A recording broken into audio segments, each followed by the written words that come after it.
Good morning guys, today's video titignan natin tong Mercedes-Benz W124-300D 1998 model. Check natin yung engine, check natin yung sasakyan, if worth it pa bang bilhin to ngayong 2025. So ayan, check na ni paring Tantan. Tignan natin yung gilid, maayos pa naman, yung tindig, yung loob, kulay blue ang mga sidings, ang seat. Tignan natin yung likod, nakalock pala. Ayan, maayos yung upuan, kulay blue ang seats, ang sidings maayos. So ngayon, kailangan naming ipa-start ito. So sinecheck na ni paring Tantan ng oil, medyo malapot, kailangan natin i-change oil. Then subukan naming i-series ito sa pick-up niya kung i-start ba, kasi ilang buwan siyang nakapark.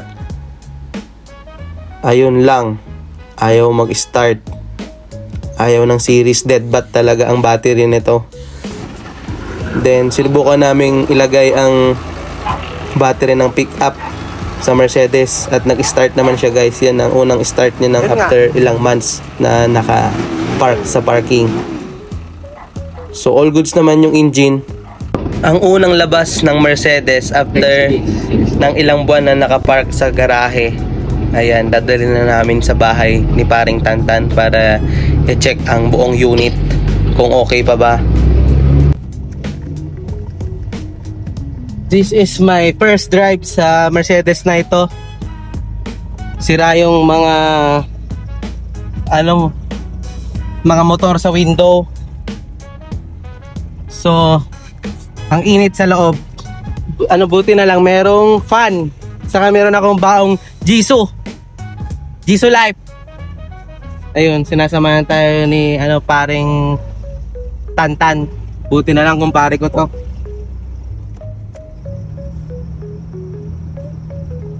Sana wag tumirik, kasi 5 months tong hindi napaandar. Galing pa to ng Bicol, inuwi ng Pangasinan. So ayun, i-condition natin.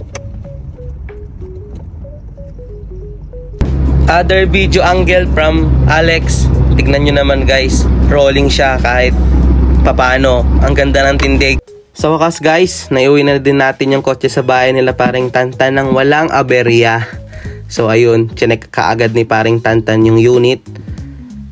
Then this is a single cam timing chain, yung engine ng Mercedes. So ayan, ang mga wirings naman is kailangang ayusin kasi hindi maayos ang wirings. So guys, this is my first video, first vlog, first upload sa mga channels na andyan. Then this is the fuse of this Mercedes. Napaka-antique ng mga fuse. Ngayon lang ako nakakita niyan. Tignan nyo naman. So guys, lahat ng kulang sa kotse na to na kailangan, mga pyesa, sa next video, sa part 2 ng video na ito, samahan nyo pa rin ako. Mag-subscribe kayo guys. Kukumpletuhin natin to paunti-unti. So ngayon, i-change oil na din namin yung unit using Delo Gold ng Caltex, baka naman.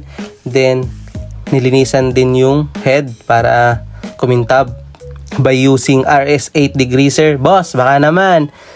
So ayun guys, samahan nyo ako. Kukumpletuhin natin yung mga kulang-kulang na pyesa nito. Ayan guys, so kaya dapat check ang unit kung worth it pa bang bilhin nito ngayon 2025. And guys, kain, nabutan ng lunch. See you sa next video. Right.